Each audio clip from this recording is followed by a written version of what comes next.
चलिए बच्चों, आपका स्वागत है। आप यहाँ ये देखिए कि हम लोग जो कल जो मैथ्स की एग्जाम है उसमें हम लोग कॉपी कैसे लिखेंगे, अपना पेपर कैसे लिखेंगे। ठीक है, तो आपको सबसे पहले जब आप सब्जेक्टिव स्टार्ट कर रहे हो तो आपको लिख देना है खंड ब, और खंड ब में आपको जो है सबसे पहले आपको लिख देना है खंड ब। और जो सब्जेक्टिव में आप स्टार्ट कर रहे हैं उसमें आप देखिए यहाँ पे आपको क्या है, आप शॉर्ट आंसर टाइप क्वेश्चन और प्रश्नोत्तर संख्या क्या लिखा गया है, 1। और यहाँ पर ये प्रश्न आप देख रहे हैं कि यह यूक्लिड विभाजन प्रमेय से मौसम ज्ञात करने का क्या दिया गया, क्वेश्चन दिया गया। चलिए आगे देखते हैं। यहाँ पर देखिए आपके पास यहाँ पर यूक्लिड विभाजन प्रमेय से इसको बनाया गया है, पूरा हल किया गया है। उसके बाद देखिए जैसे प्रश्नोत्तर संख्या 2 लिखा गया, यहाँ पर मौसम और लसो एक संख्या दी गई है और इसमें कह रहा है हमारे पास क्या, दूसरी संख्या ज्ञात करने के लिए। तो आप यहाँ देखिए दूसरी संख्या लसो गुना मौसम बटे पहली संख्या करके दूसरी संख्या निकाली गई है। प्रश्नोत्तर संख्या 3 बहुपद का भाग है। इसी पैटर्न के प्रश्न आपको देखने को मिलेगा बोर्ड एग्जाम में कल। अगला प्रश्न यहाँ देखिए प्रश्नोत्तर संख्या 10 को सेलेक्ट किया, एपी है, उसका सार्वंतर और प्रथम पद और सार्वंतर निकाला गया, 10वें पद का मान निकाल लिया गया। इसी तरह आपको क्या करना है, एग्जाम में मैथ्स के प्रश्नों को हल करना है। अगला देखिए 4 नंबर द्विघात समीकरण दिया है, एबीसी अल्फा जब बीटा और alpha square plus beta square क्या करने का है, वैल्यू फाइंड करने का है। अगला क्वेश्चन देखिए प्रश्नोत्तर संख्या 6 में आपके पास दो चरवाला रैखिक समीकरण वाला क्वेश्चन है, जिसमें कह रहा है क्या, इसके के का मान दिया है, h का मान और k का मान, x का मान 1, y का मान 3 दिया और k का मान ज्ञात करने कह रहा है। फिर देखिए प्रश्नोत्तर संख्या 7 जो द्विघात समीकरण पर आधारित प्रश्न है।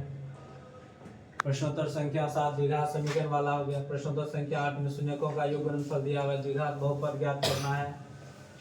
9 नंबर में देखिए एपी है, अंतिम पद दिया है, एनवां पद हमें ज्ञात करना है। फिर यहाँ पर देखिए एनवां पद एन का मान ज्ञात कर लिया गया, चूंकि अंतिम पद है तो वह कितने पद है, एन का वैल्यू ज्ञात कर ली गई है। ए का नियामक बी का नियामक दिया गया, दोनों के बीच की दूरी कर रहे ज्ञात करने के लिए। फिर यहाँ देखिए प्रश्नोत्तर संख्या 14 में हमारे पास त्रिभुज का क्षेत्रफल, तो त्रिभुज का क्षेत्रफल ज्ञात करने के लिए इस फॉर्मूला का प्रयोग करेंगे और त्रिभुज का क्षेत्रफल यहाँ पर क्या कर लिया गया है, ज्ञात कर लिया गया है। फिर आप यहाँ पर देखिए प्रश्नोत्तर संख्या 15 में सेक और कोसेक की वैल्यू दिया हुआ है यहाँ पर, और हमें ए का मान ज्ञात करने का, सेक को कोसेक में चेंज कर लिया गया है। प्रश्नोत्तर संख्या 16 देखिए, 16 को बनाया गया है। 28 नंबर को अंतर विभाजन सूत्र से विभाजन बिंदु का नियामक ज्ञात करने के लिए कहा गया है। उसके बाद देखिए यहाँ पर सेम है, साइन को कॉस में बदल करके कॉस को हटा दिया और इन दोनों की वैल्यू बराबर करके ए का मान निकाल लिया गया है। फिर द्विघात समीकरण है और इस द्विघात समीकरण का देखिए विवेचक ज्ञात करने के लिए कहा गया है, विवेचक को ज्ञात किया गया है। और इसमें प्रकृति बता दी गई है कि डी का मान 0 से बड़ा है, मूल वास्तविक और असमान होगा। अब ये देखिए किस तरह लिखा गया है, लॉन्ग टाइप क्वेश्चन। इस तरह हमें क्या करना है, लिख देना है लॉन्ग टाइप क्वेश्चंस। अब यहाँ पर ये देखिए आप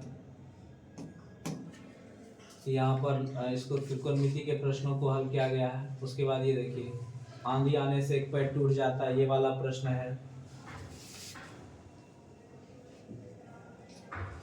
और इन प्रश्नों को यहाँ पर क्या किया गया, पूरा पेड़ की ऊंचाई निकाल हल की गई है।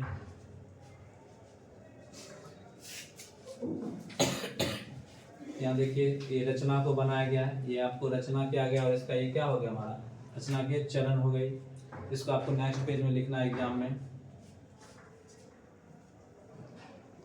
यहाँ पर आ जाइए, ये आलेख खींचा गया है, ये हमारा क्या हो गया, आलेख हो गया।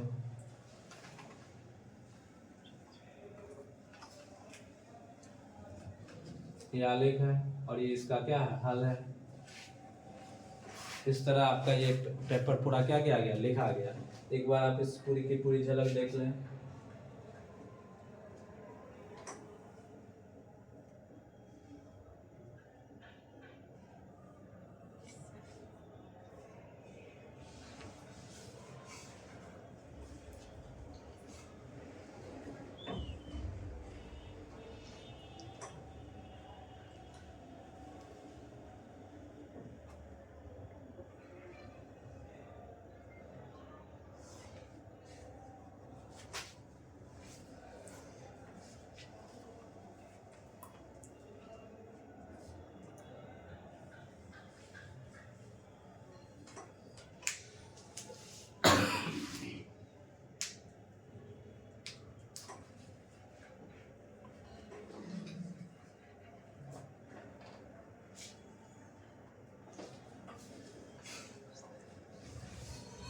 और इस तरह सारे प्रश्नों को क्या किया गया, यहाँ पर हल किया गया।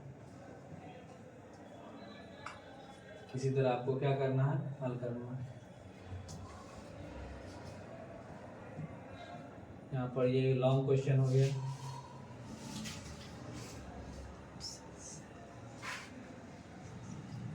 और यहाँ पर देखिए रचना बनाया गया, त्रिभुज वाला रचना है जो अनुपातिक है, ठीक है। इसी तरह आप लोगों को बेस्ट ऑफ लक, आप लोग क्या करते हैं, अच्छे से एग्जाम देते रहे और इस तरह का प्रैक्टिस करते रहे।